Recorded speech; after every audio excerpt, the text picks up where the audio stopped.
Hello everyone, welcome back to Crypto's News. It's me, Omar Bam, aka Crypto.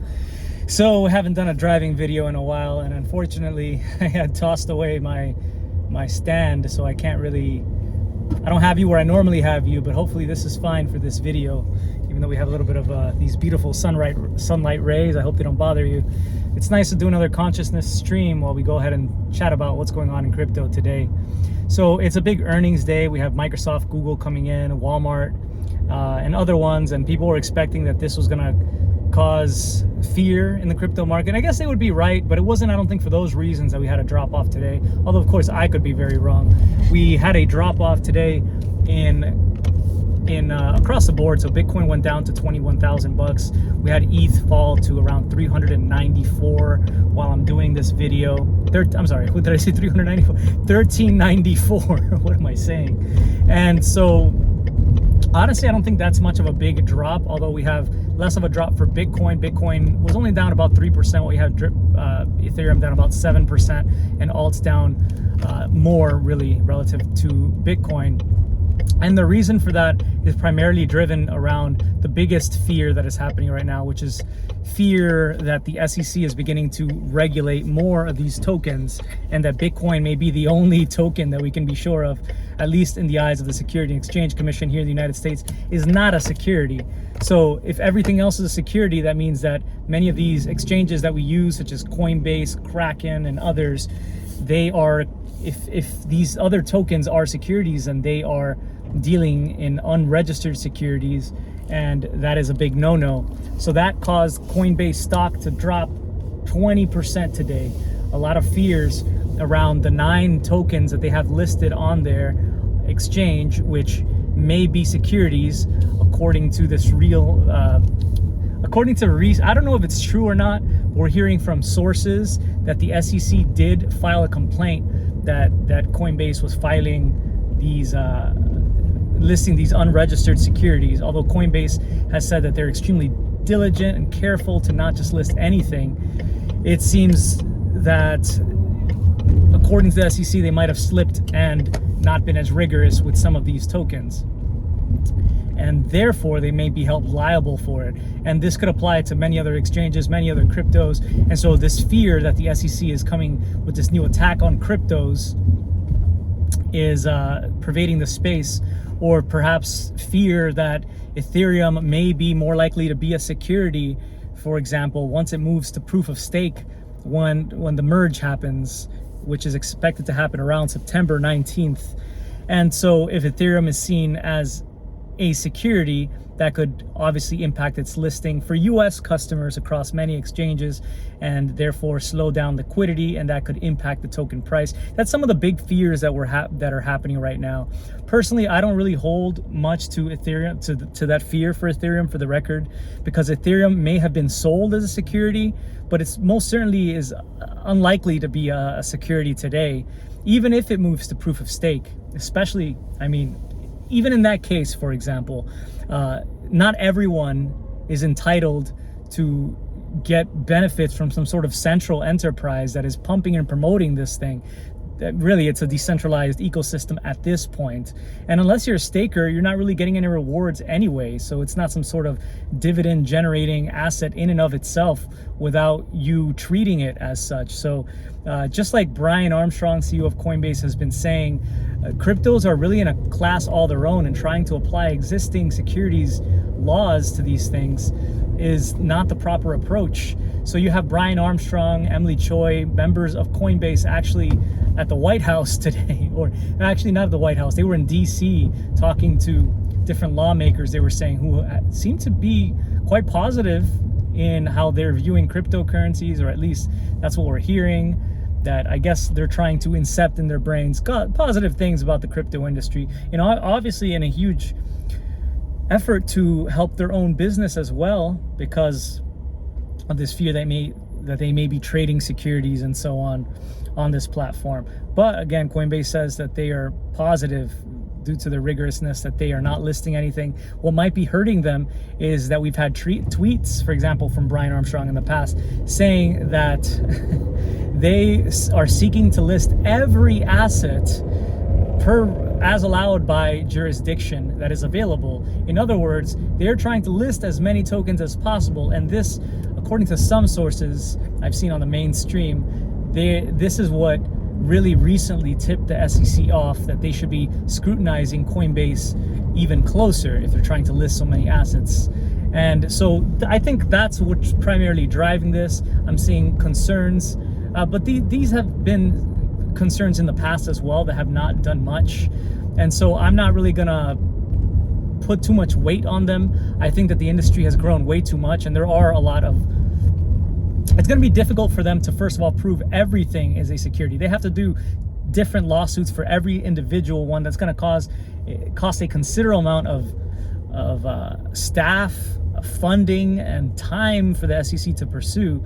And to try to do that to every token is, they might not even be right with all of them, right? They have to prove this in court. And so I don't know.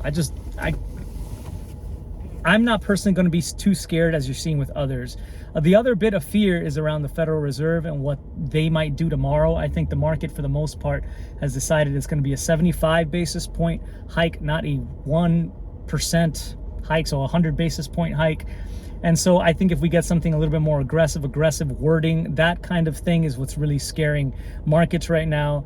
But again, something that's not personally scaring me very much. In fact, because the merge is coming up, which is a kind of triple halvening, we all know the impact that the halvening has had around Bitcoin in the past. At least fundamentally, some of the first halvenings could have really affected supply and demand metrics, and this is the kind of thing that is going to be happening, almost like 3 halvenings at once for Ethereum when the merge happens.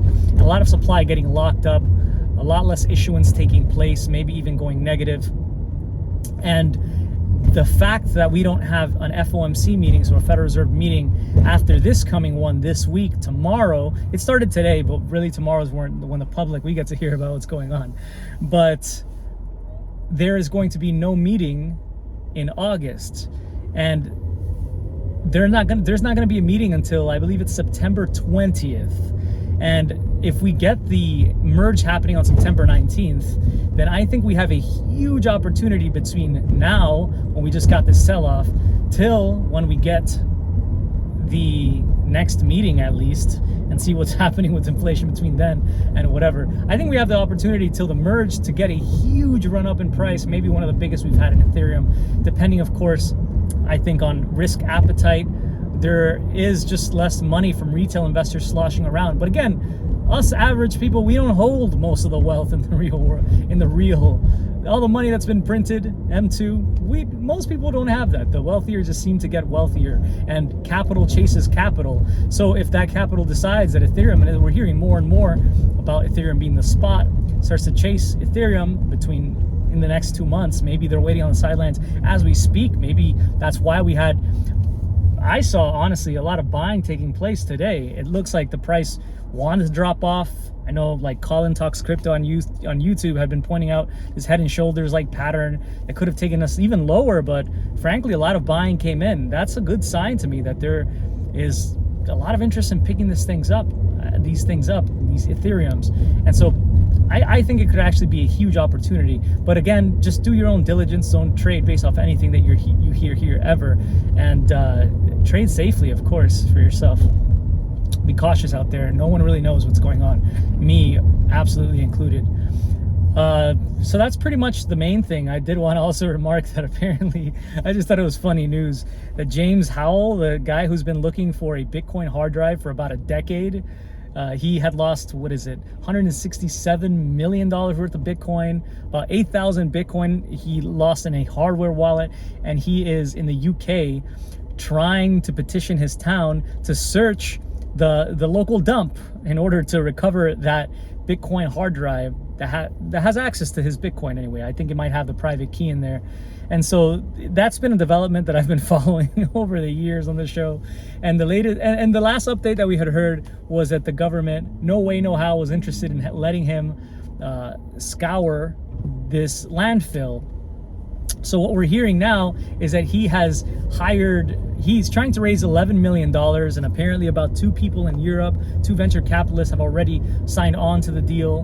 They're very interested in doing this and participating in this. But he's trying to raise money in order to find this Bitcoin, obviously pay back the investors, and maybe even give, he had said in the past, 25% of that crypto revenue over to the town. The councilmen, however, have not wanted to help out James in his endeavors, even perhaps with his latest proposal, which is funny. He wants to use the Boston Robotics dogs, the robotic dogs, in order to use them for security, to patrol the grounds, because he's going to set up a separate little facility nearby that's going to have people sifting manually through some of this trash. It's also going to be using AI to try to identify the hard drive. And he's going to have the dogs serving as security, and also to search for the hard drive themselves. But it looks like it might be a shot in hell, because apparently councilmen said there's no sort of proposal whatsoever, nothing that James can say that is going to allow them to approve the search. And a lot of this has to do with ecological reasons. I guess this is new for me. So apparently the landfill has been completely covered with grass and dirt, and if that was to be disturbed to search for this hard drive, it's going to be raising up methane gases and possibly be an ecological disaster. So as if Bitcoin wasn't enough of an ecological disaster. I think that's a big topic right now for the Ethereum crowd anyway. At least it's not going to be, when everyone is blaming Bitcoin for all of the problems from energy. Oh, the power grid, everything is going up in price. Bitcoin, let's blame Bitcoin. At least Ethereum has a model in place to drastically lower the cost of electricity, because the electricity is going to be just futile electricity used. It's not going to be like mining at all. It's going to be more like the kind of electricity used just when you're using your regular computer. Yeah, the computer has to be on. It's going to be consuming a small amount of electricity. I mean, everything consumes a small amount of electricity electronically. For example, just you watching this video, or you putting some text on your screen, uses some very small amount of electricity. Similar with validation once we move to proof of stake. So that should be something quite good for Ethereum. I don't know. Anyway, if you guys enjoyed the video, I hope you'll consider giving the thumbs up, hitting that like, hitting subscribe if you're new. I'm sorry again about the view. If you do enjoy these kinds of videos, I will see about getting a new stand soon. Take care, much love everyone, and stay cryptic. And be safe. Peace.